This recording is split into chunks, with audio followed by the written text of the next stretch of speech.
Good morning, everyone, and welcome to the Early Edge, brought to you by BetMGM, the sportsbook born in Vegas. I see the chat is buzzing. Samuel Gallego says, Larry, you have been rolling. Larry is back with us today, ladies and gentlemen. We got a great Monday crew for you.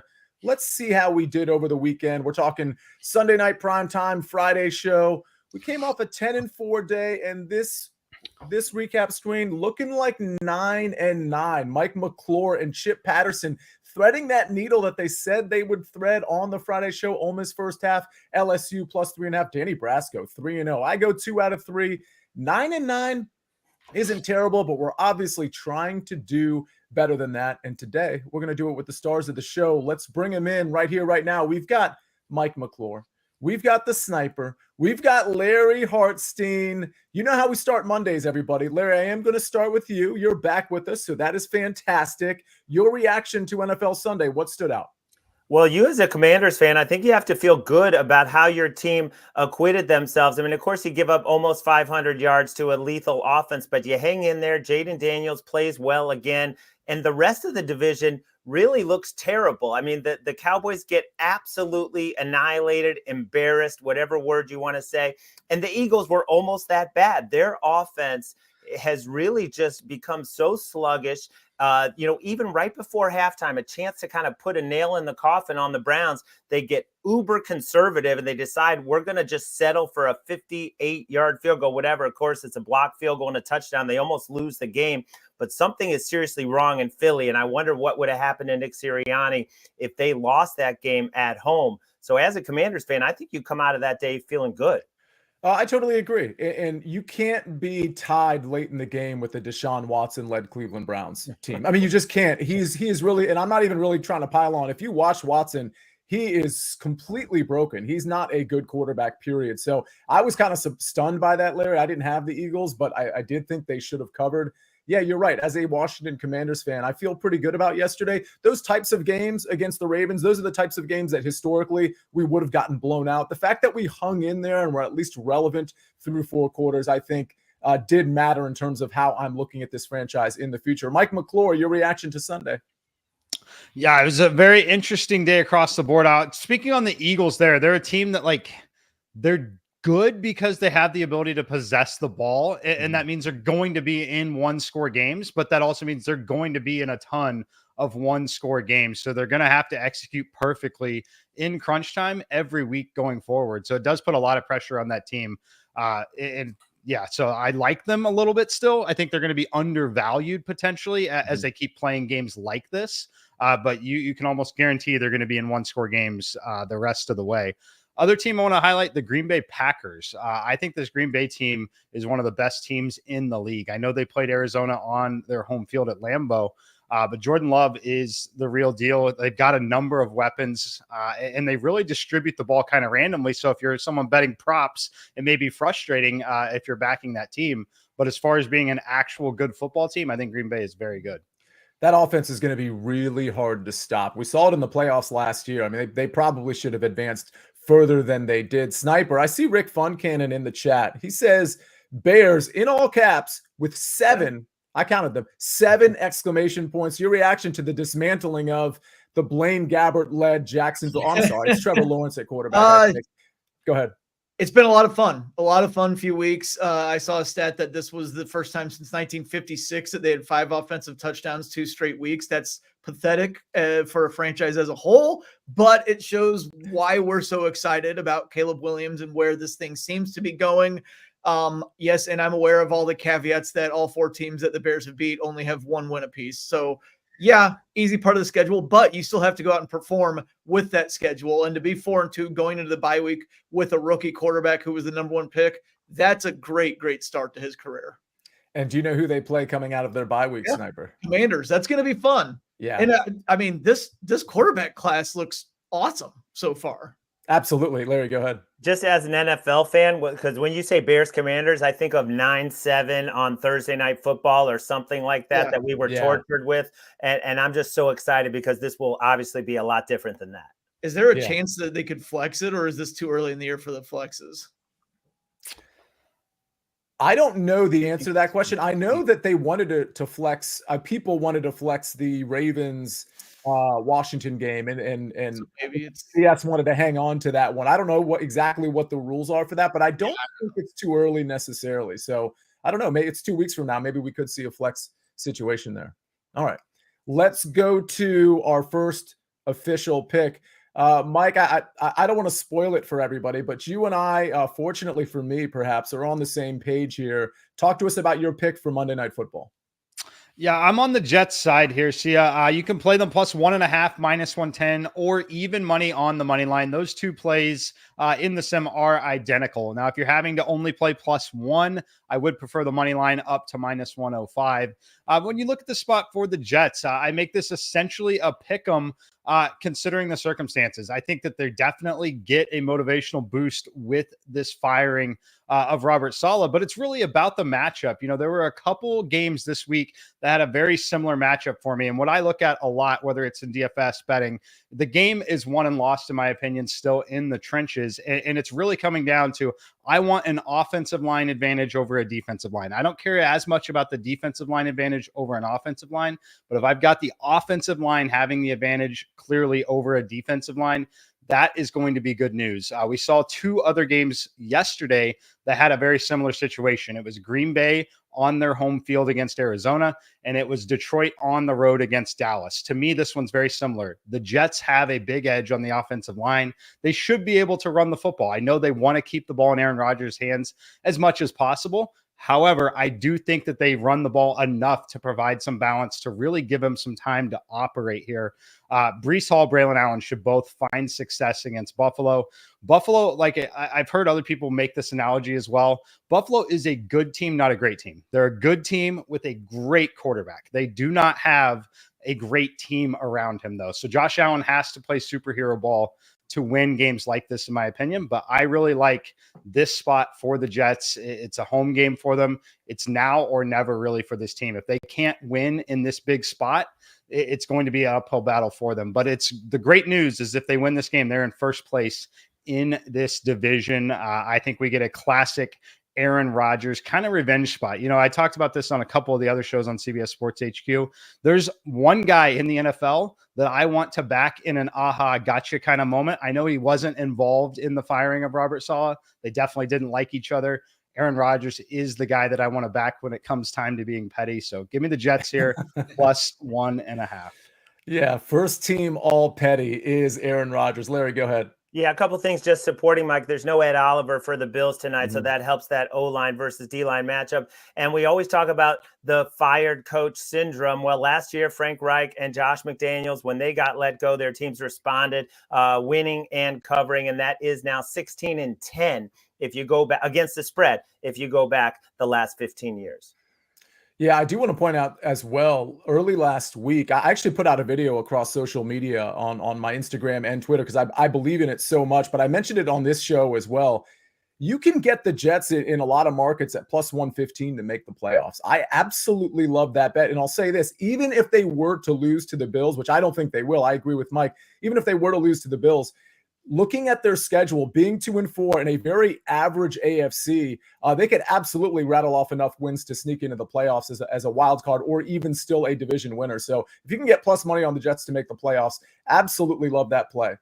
Well, speaking of the Jets, speaking of Monday Night Football, we've all had our first touchdown bet called back before, and BetMGM is giving you a second chance with BetMGM's Pro Football Second Chance. Place any first touchdown score bet, and if your player doesn't score first but scores second, get your entire stake back in cash. No opt-in required. Here's how it works. Place a pregame straight first touchdown score bet in any NFL game. If your player scores the first touchdown in the game, win your wager as normal. If your player scores the second touchdown in the game, you'll get your stake back in cash. It's that simple. Log in to BetMGM for more details. All right, ladies and gentlemen, we've got plenty more football to come. And there's some football in the chat, courtesy of Danny Brasco in there as well. But before we get to football, we got to get to baseball playoffs. We're going to do it right after this message from our partners.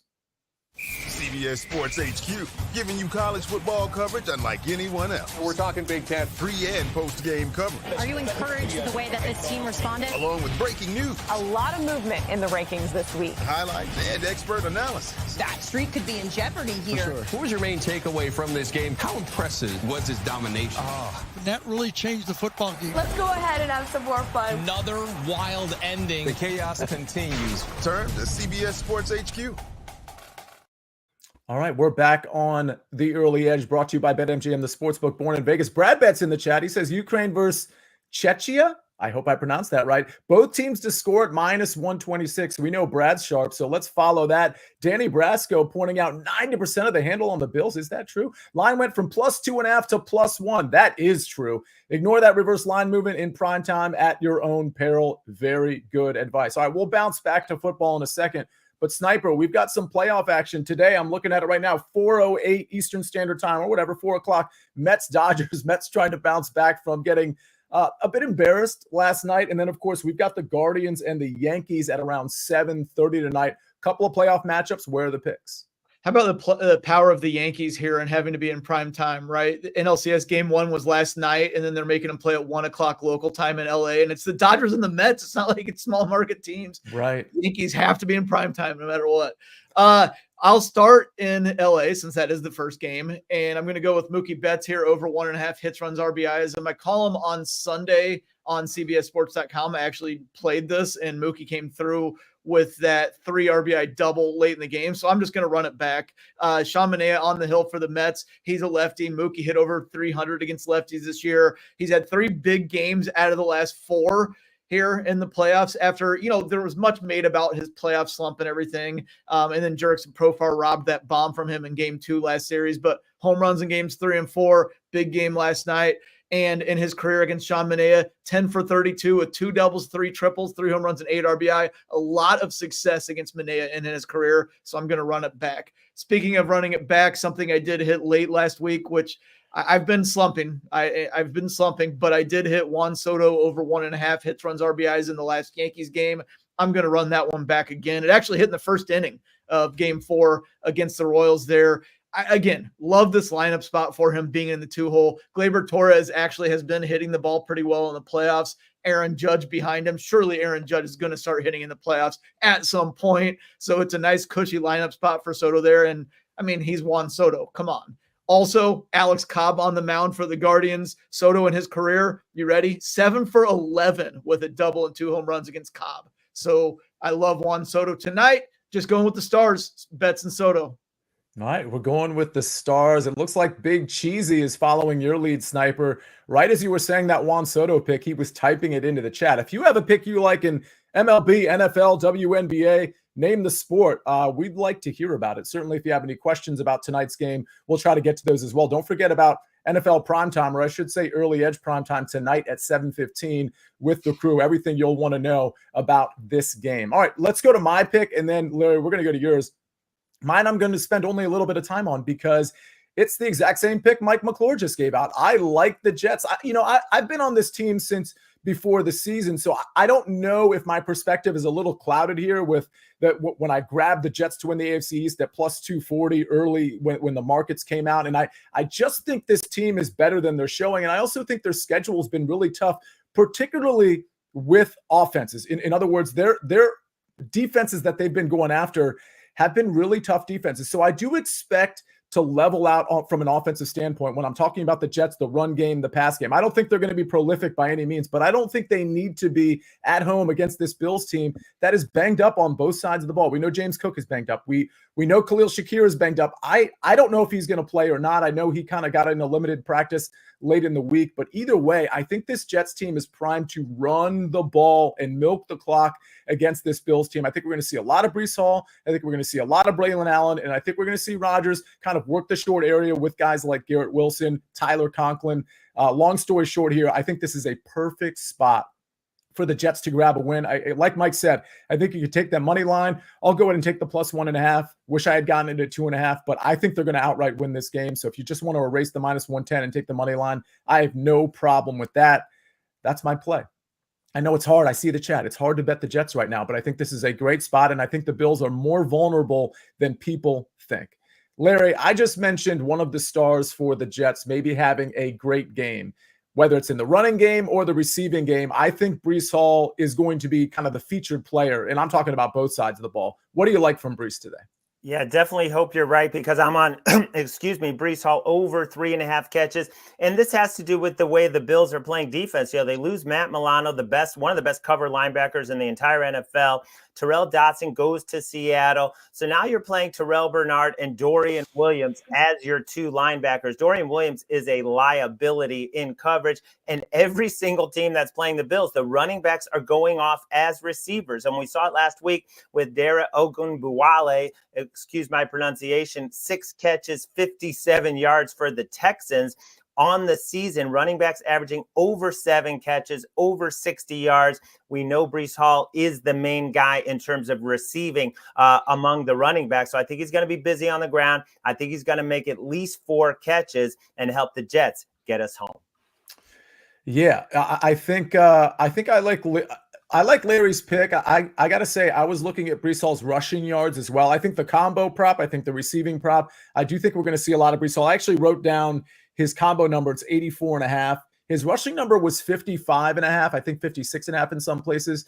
Mike, let me ask you about that. Are you looking for, I know you've already given out your official pick, but it should be a pretty decent Breece Hall day. The 55.5 rushing yards, it seemed, listen, I know this offense hasn't done itself a lot of favors, but it does seem like a good matchup this week for Breece Hall, maybe to get to 60 plus. Your thoughts on that?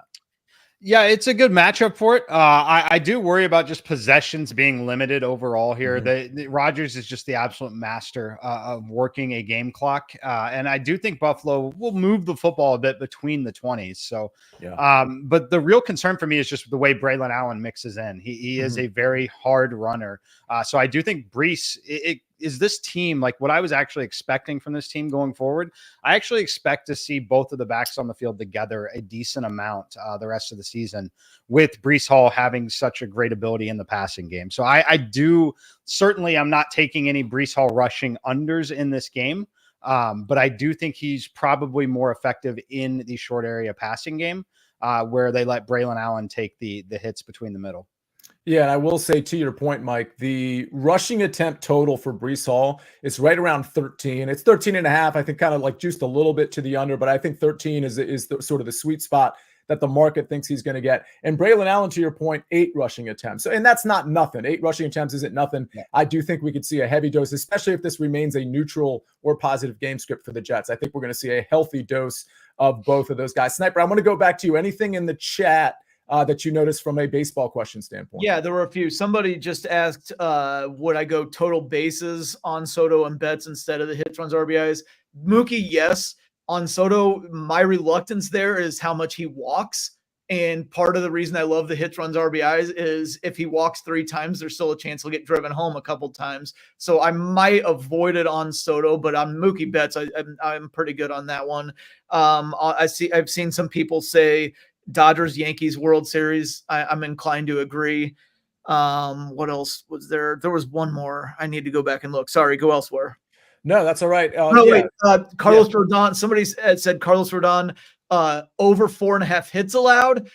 I don't know, because the Yankees bullpen is going really well right now, and they're really well rested because they haven't played since Thursday. And if he starts to get knocked around, I think that the Yankees might pull the plug early. So I don't know about over 4.5 hits on Rodon. Okay. Go ahead, Mike. I just say, I was reading the chat quickly. I actually love betting Judge walk props in this particular spot. Cleveland is a team, especially with a former catcher managing the game. They typically will look to pitch around a superstar if they get a situation with 2 outs. So if you can find the props, don't hate the Judge walk props here. All right. And by the way, Liddy says, anyone else going to the Dodgers game today? I'll be there. That's fantastic. Liddy, if you want to take a selfie and tag SportsLine in it, we wouldn't object. So have fun at the game. Anyone who's going to either of these 2 games, have fun. We're certainly pretty invested in this Jets game. Let's prove it by looking at the recap screen. Me and Mike McClure, both on the Jets plus 1.5. and Larry Hartstein on Breece Hall over 3.5 receptions at -128. Don't forget, a lot more picks coming on the primetime show at 7:15, including some fun first touchdown scorer bets. Don't forget about that BetMGM promotion. And then Sniper, Mookie Betts over 1.5 hits, runs, and RBIs at -115, and Juan Soto over 1.5 hits, runs, and RBIs also at -115. Ladies and gentlemen, what a great show. Thanks for being a part of it. Again, we've got way more content coming your way. Please make sure you are subscribed to SportsLine. A lot of us having some really good weeks. Danny Brasco was in the chat. He's been red hot in the NFL. I've had 2 undefeated Sundays over the last 2 Sundays.